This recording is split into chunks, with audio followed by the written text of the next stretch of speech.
armor all the way through, so like Bayonetta, you can't really mess with Roy's recovery. But I don't know. I guess it's just more of a comfortability issue, comfortable thing.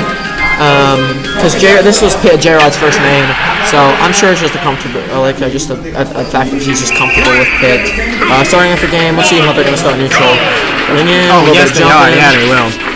Axis he's a very passive player. Like passive, he takes the cake for passive.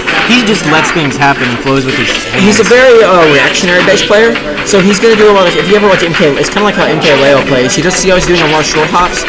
You know, you can't really dash. I mean, you can dash dance in this game. I do it a lot, but it's melee and Project M's neutral is very much all about dash dancing and movement options to sneak around your opponent and try to make that opening. Where Smash 4, you don't really have movement options necessarily, so short hopping is a decent way to mask your approach.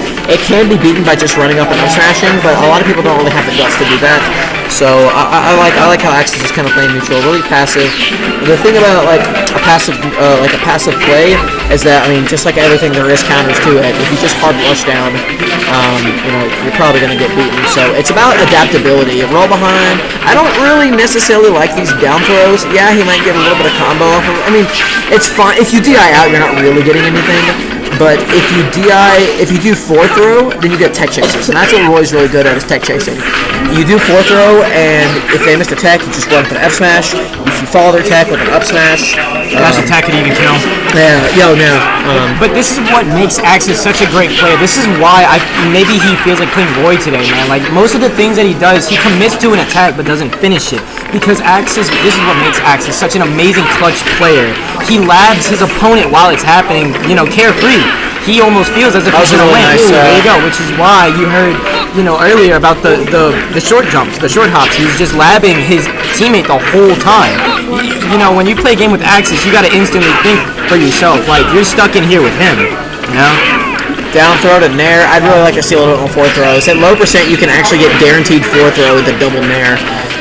So I don't know. I interviewed an Axis for an eSport documentary I was working on, and he told me that for the season, because he managed Greninja and Marth, he told me for the season he just kind of wanted to goof around a little bit.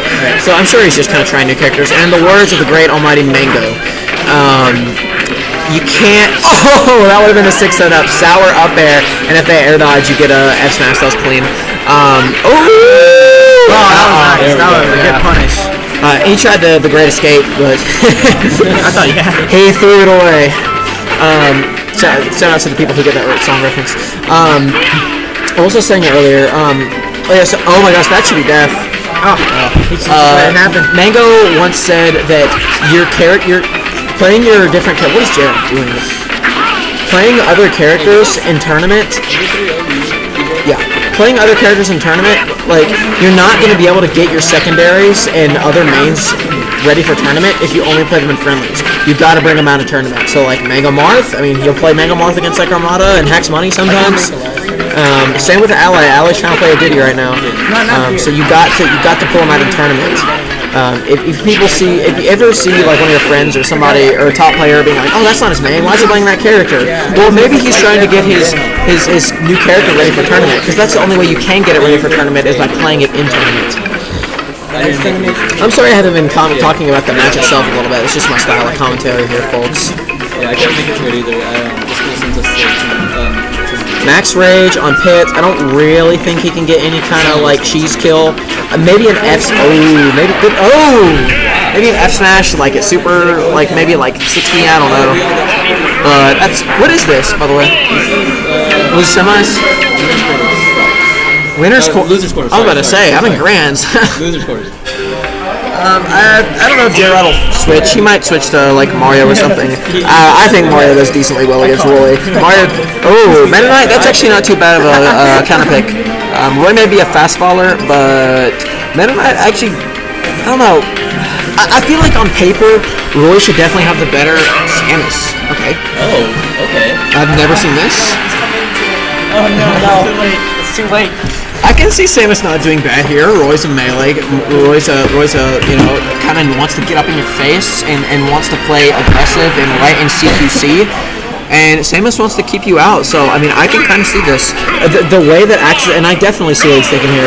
It could just be a comfortability thing, but the way Axis is playing, you said it earlier, he's playing a little bit passive, and a passive Samus is going to beat that. Exactly. So Axis, it looks like he's adapting well. He needs to play a little bit more aggressive, which is good. Here's the tip I always bitch about or complain about, whenever I'm playing against the Samus, or I see somebody playing against the Samus, not when I play against Samus, but when I see people playing against Samus, smash DI Samus's up air. That thing is so, you should never, ever get hit by Samus's full up air, unless you're like DDD, or like somebody big who can't really smash DI. If you quarter circle directly up and just smash jump, you should never get hit by the full up air, ever. Because I've seen all these stupid Samus combos where they do like up air, up air, up air, up air, up air, up B, and just like that literally should not have worked if you just had any like competence in Smash DI. Yeah, exactly. It has no property where it can bring you into the attack like a gentleman combo with Falcon. Well, yeah, like can't hold so you in. a lot of multi-hit moves in the developers of Smash 4 did a lot of quirky things to make. Oh, that's a habit. I'm not gonna call it out, but that is a habit I just spotted. That's a lot of quirky things that they do. Jabs do a lot of quirky things, like some of them have win boxes.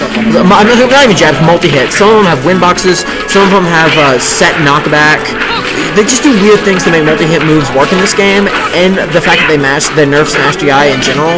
Oh, dude, can we get an F for Samus's jab? One of the worst jabs in the entire game. Well, okay, no. Well, see, there is something that should have been killed. With the first jab of Samus, you can do goofy little mix-ups, but like jab 2 just doesn't work. Right, exactly. They even patched it. And it still doesn't work. Oh, I like that. He's trying to catch his landing.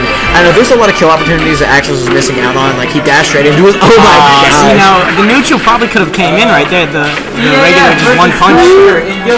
Dude, and there's actually the one thing that Axis is really good is edge guarding. He plays Marth, so he gets to like. Wow, okay.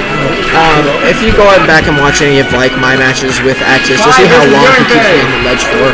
He's very, very, very good at like react. He's gonna miss it. Oh no. That was actually awesome. That's actually a pretty decent shield break setup that Samus use a lot. So they'll put the bomb at the ledge, and if you shield, same with missile. You can do missile, and Samus has a decent amount of shield break setups. Actually, he was at high percent, so all I had to do was F smash. But I guarantee, if they're at low percent, the most optimal thing to do off of a shield break is to push them to the ledge, down B to put a bomb, jump over them, and then down air them. The bomb will combo them to do a downer. You know me, I'm all about optimization. J-Rod's liking to put himself off stage, and I guess that's not really a good thing, because Axis is so comfortable while he's ledge guarding. I see Axis doing kind of like a faux dance drop. See how stiff that is. If he were to do the actual dance trot, he'd actually be getting a lot more movement options, because Roy's dance trot is actually it's one of the best dance trots in the game. He can just kind of sneak in and out. Samus is actually a very, very, very tricky lander. She's got air dodge, she's got down B, she's got up air. She's very, very tricky landing. Oh, the pokes! They're just like, I'm gonna hit you, no, I'm gonna hit you, no, I'm a power shield. Jump over it. He tried to call the landing. Doesn't come out. How's he gonna edge guard? Sharp. He's like a jumping jack. He's like Silver. Oh! Tried to run in, but got called out by a down tilt. Oh, I would have caught that landing! He did not land correctly. He could have. Oh, that's fake back. That was scary. That got so. Oh man, I can imagine that was hard dropped on that one, man. That was crazy. That must have been a misclick. Yeah.